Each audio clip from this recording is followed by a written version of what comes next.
जय हिंद। पुनः एक बार फिर अनूप क्लासेज में आपका स्वागत है। तो चलिए फिर से हम लोग जो रेलवे एनटीपीसी के पेपर हो रहे हैं उसमें किस टाइप के क्वेश्चन पूछे जा रहे हैं उसको हम डेली बताते हैं और डेली वीडियो 9 बजे अपलोड हो जाता है। आप देख लीजिए। अगर वीडियो अच्छा लगता है तो आप लाइक, शेयर और कमेंट करना मत भूलिए। चलिए अब क्वेश्चन नंबर पहला देखिए। कह रहा है कि एक संख्या किसी दूसरी संख्या की 2/3 है। एक संख्या दूसरी संख्या की, तो देख लीजिए। मान लीजिए दूसरी संख्या इसको मान लीजिए नीचे वाला मान लो 3 एक्स मानकर भी कर सकते हैं, कोई दिक्कत ना, वो भी बता दे रहे हैं। दूसरी संख्या मान लीजिए 3, तो पहली संख्या कितना हो जाएगा? पहली संख्या दूसरी संख्या की पहली संख्या जो दूसरी संख्या क्या है? 3 है। इसका 2/3, तो 3 से 3 कैंसिल, तो कितना हो गया? 2। ठीक, इसको x मान लीजिए समझने के लिए, कोई दिक्कत। अब कह रहा है कि इनका योग कितना है? 60 है। तो 3 2 5 x बराबर कितना? 60। तो x का मान निकालेंगे तो 5 एकम में 5, 5 दूनी के 10, 12। तो क्या पूछा है? तो पहली संख्या का मान ज्ञात कीजिए। पहली संख्या क्या है? 2x। तो 12 दूनी के 24, 12 दूनी के 24। ये वाला आंसर हो कौन? ये। ऐसे भी कर सकते हैं। मान लीजिए एक संख्या किसी दूसरी संख्या की 2/3 है। तो मान लीजिए दूसरी संख्या मान लीजिए एक समीकरण बस बना दे रहा है x। तो पहली संख्या हो जाएगा, पहली संख्या बाबू दूसरी का 2/3 है। तो x गुणे 2/3 इसी का योगफल यानी x + 2x/3 बराबर कितना योगफल है? 60। नहीं हो जाएगा? तो 3 एकम में 3 2 5x बराबर 60। इधर का इसमें गुणा हो जाएगा ना, इससे तिर्यक करेंगे तो देखिए। तो 5x, x का मान निकाल लीजिए। तो 5 एकम में 5, 5 दूनी के 10 गुणे 3। तो x 12 यही 36। x का मान कितना है? 36 है। दूसरी संख्या 36 है। तो पहली संख्या पूछा है ना, तो पहली संख्या पूछा है तो 36 गुणे 2/3 कटा दीजिए। 3 एकम में 3 3 कितना हो जाएगा? 24। इस तरह भी कर सकते हैं। चलिए अगला क्वेश्चन देखिए। दूसरा देखते हैं बाबू। कह रहा है कि 10 45 + 1/√2 का मान है। ये त्रिकोणमिति का क्वेश्चन पूछा गया, बिल्कुल आसान है। देखिए ये त्रिकोणमिति में ना जो मान होते हैं उसको तो याद करना पड़ेगा। 30 अंश, 0 अंश, 60 अंश, 45 अंश, 90 अंश, तभी ये क्वेश्चन हो पाएंगे। अब 10 45 अंश का मान 1 होता है और प्लस 1/√2। अब इसको हल कर लीजिए, कुछ नहीं है तो 1। तो √2 एलसीएम ले लेंगे ना। इधर नीचे देखिए √2 एलसीएम ले लिए। तो ये हो जाएगा √2 और प्लस ऐसे कैंसिल, तो कितना हो जाएगा? 1। यानी √2 + 1/√2। ये वाला ऑप्शन सही होगा। चलिए अगला क्वेश्चन तीसरा देखते हैं। क्वेश्चन नंबर तीसरा देखते हैं। ये साधारण व्यास से क्वेश्चन पूछा गया है और ये जो क्वेश्चन है ना, हम तो देखते हैं हमेशा ये क्वेश्चन पूछे जाते हैं पेपर में। रेलवे के ही नहीं, अदर जितने भी परीक्षाएं उस परीक्षाओं में ऐसे क्वेश्चन पूछे ही जाते हैं। आप इसको सीखिए। हम तो इससे पहले में बहुत बार इसको बताया, फिर बता रहे हैं। करेक्ट, साधारण ब्याज की कितनी दर से एक राशि 15 वर्ष में 2 गुनी हो जाएगी? अब बताइए। पी का मान कुछ नहीं, तो पी का मान लो x, तो ए का मान 2 गुनी हो जाएगी। ए मतलब होता है मिश्र धन। ये बताइए वो 15 वर्ष में वो 2 गुनी हो गई, तो यही ना मिश्र धन है। साधारण ब्याज जब भी मिश्र धन में क्या होता है? अब देखिए टी का मान निकाल लेते हैं 15 वर्ष। चलिए यहाँ से फिर बता देते हैं। तो ये बताइए एसआई बराबर पी गुणे आर गुणे टी बटा में 100। ये तो जानते ही होंगे।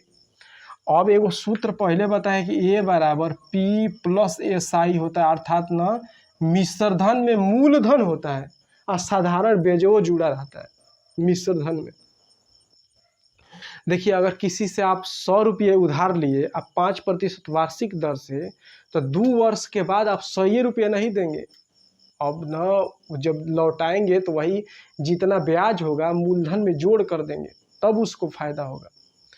तो वैसे ही देखिए ए बराबर पी प्लस एस आई। अब एस आई का मान जब भी निकालेंगे बाबू तो इसमें से इसको घटा दे तो कितना होगा, एक्स से ना होगा, 2x में से एक्स गई तो डायरेक्ट कीजिए एक्स बराबर पी का मानवा एक्स और गुणे आर का मानवा कितना है ज्ञात करना है, टी का मानवा 15 और बटा में 100 है से कैंसिल, 5 ते 15 5 दूनी के 10 तो 3 आर बराबर कितना बाबू 20 तो आर बराबर 20 में 3 से भाग दे दिए, 3 छके 18 2/3%।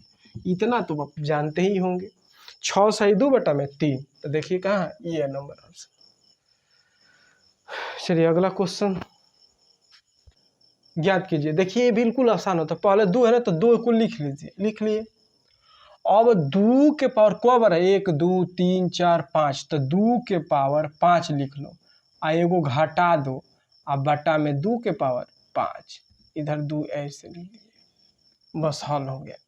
फिर एक बार देखिए ये 2 को लिख दिए आई को बार 1 2 3 4 5 तो 2 के पावर 5 में से वो घटा दो और नीचे 2 के पावर 5 तो 2 के पावर 5 मतलब का 1 2 3 4 5 2 दूनी के 4 दूनी के 8 दूनी के 16 दूनी के 32। अब 32 में से एक गया 31 अब बटा में नीचे कितना हो जाएगा 32। यही क्या होगा आंसर। देख लीजिए कौन सा है, ये वाला ऑप्शन सही है। तो बच्चे इसमें ज़्यादातर गलती कर देते हैं। देखिए हम कैसे बता रहे हैं इसको। √2 के पावर n पूरा है बराबर 64 तो कह रहा है n का मान ज्ञात कीजिए। अब देखिए दोनों में है ना तो एक काम कीजिए दोनों पक्षों का वर्ग कीजिए, दोनों पक्षों का वर्ग करने पर तो दोनों पक्षों का जब वर्ग कर देंगे तो ये बताइए आई तो हट जाएगा 2 के पावर n हो जाएगा, √ हट गया। इसका करेंगे तो 64 गुणे कितना हो जाएगा 64। ठीक, अब 2 के पावर n बराबर इस 64 को कितना लिख सकते हैं बाबू, तो 2 के पावर कितना लिख सकते हैं। देखिए 2 है तो आधार 2 बनाइए तो 2 गुणे 2 गुणे 2 गुणे 2 2 दूनी 4 दूनी के 8 दूनी के 16 दूनी के 32 32 दूना 64 नहीं होगा, 2 दूनी के 4 दूनी के 8 दूनी के 16 दूनी के 32 अब 32 दूना कितना हो जाएगा 64 तो अर्थात 2 के पावर 2 2 4 2 6 लिख लेंगे इसको और इसको भी 2 के पावर 6 लिख लेंगे। अरे ठीक है तो 2 के पावर n बराबर हाई बेस जब बराबर होता है और गुणा में होता है तो घाते क्या होती है जुट जाती है तो 2 के पावर 12 इतना तो पढ़े होंगे। जब ये बराबर तो घात को क्या कर देंगे जोड़ देंगे। अब देखिए हाई ये वाला बराबर है तो इसके मान क्या होंगे ऑटोमेटिक बराबर होगा, n बराबर कितना हो जाएगा 12। चलिए n बराबर कितना हो जाएगा 12। क्वेश्चन समझ में आ रहा बाबू तो वीडियो को लाइक कीजिए और ज़्यादा से ज़्यादा शेयर कीजिए। चलिए अगला क्वेश्चन, ये क्वेश्चन कह रहा है कि एक आयत की लंबाई और चौड़ाई क्रमशः 24 और 7 सेंटीमीटर है, इसकी विकर्ण की लंबाई क्या कीजिए ज्ञात कीजिए। एक आयत है, देख लीजिए बाबू ये आयत है और आयत की लंबाई और चौड़ाई दे दिया, लंबाई कितना है 24 और चौड़ाई कितना दे दिया 7 सेंटीमीटर। ठीक, तो इसके कह रहा ना कि विकर्ण की लंबाई क्या कीजिए ज्ञात कीजिए, इसके विकर्ण की लंबाई ज्ञात कीजिए। अब देखिए जो आयत होता है ना ये ना सब 90-90 अंश का है, ये भी सब इसके क्या है 90-90 अंश का होता है, अर्थात यह समकोण त्रिभुज है। और जब समकोण त्रिभुज है बाबू तब पाइथागोरस प्रमेय लगता है। पाइथागोरस प्रमेय ट्रिपलेट पे हम बताए थे देखिए 3 4 5 5 12 13 7 24 25 8 15 17 उसके बाद 11 60 61 ठीक ना 20 21 29। देखिए ये सब ट्रिपलेट है, अगर आपको याद है तो बहुत तेज़ी से हल करेंगे। अब देख लीजिए 7 24 तो एगो है क्या हो जाएगा 25 7 24 25। अब देखिए ये भुज अब ये 7 है तो हाइयो कितना हो जाएगा 7 सेंटीमीटर ना, तब विकर्ण पूछा है तो विकर्ण क्या हो जाएगा 25, ये हो जाएगा विकर्ण। चलिए अगला क्वेश्चन देखते हैं। चलिए ये क्वेश्चन देखिए वो कह रहा है कि 42 सेंटीमीटर व्यास और 14 सेंटीमीटर ऊंचाई वाले लंबवृत्तीय बेलन के सतह का कुल क्षेत्रफल ज्ञात कीजिए। अगर पहले से बाबू आप पढ़े हैं तो इस वीडियो को रोक करके इस क्वेश्चन को हल कीजिए, नहीं आ रहा है उसके बाद देखिए। अब देखिए बेलन की बात है ना, तो बेलन का याद होना चाहिए, बेलन का आयतन पाई आर स्क्वायर एच, बेलन का वक्र पृष्ठ 2 पाई आर एच, बेलन का संपूर्ण पृष्ठ का क्षेत्रफल चाहे कुल पृष्ठ का क्षेत्रफल 2 pi r h plus pi r square. अब उसमें से करके कीजिए। अब देखिए ये बेलन है, देख लीजिए। अब बेलन का निकाल लेते हैं, का दिए कुल ज्ञात करना है, तो बेलन का कुल पृष्ठीय क्षेत्रफल, कुल पृष्ठीय क्षेत्रफल क्या हो जाएगा वो 2 पाई आर एच प्लस, ठीक ना, ये एगो वृत्त है, वो एक वृत्त, तो 2 पाई आर स्क्वायर, तो कामा ले 2 पाई आर कामा ले लेंगे तो एच प्लस का बचेगा वो आर, एच प्लस आर बचेगा। अब देखिए कह रहा है ना कि 42 सेंटीमीटर व्यास, व्यास दे दिया है 42 सेंटीमीटर, 2r का माना कितना है 42, अरे व्यास बराबर क्या होता है 2r होता है, तो 2r की जगह रख दिए, आ गुणे 22/7 आ h प्लस आर, h का मान कितना है वो 14, आर का मान कितना हो जाएगा, जब 42 सेंटीमीटर है व्यास, तो आर का मान निकालिए, 2 एकम में 2, 2 दूनी के 4, 2 एकम में 2, तो कितना हो जाएगा वो 21। अब यहाँ ये मत सोचिएगा कि अरे यार 2 गुणे 22/7 गुणे 21 करेंगे तो वह बतिया होगा, हम डायरेक्ट 2r को हम व्यास कहते हैं तो व्यास को मान रख दिए। अब देखिए 7 छके 42, ठीक, यानी 6 गुणे 22 आ गुणे इसको जोड़ दीजिए, 4 1 5 आ 2 1 3, ठीक है।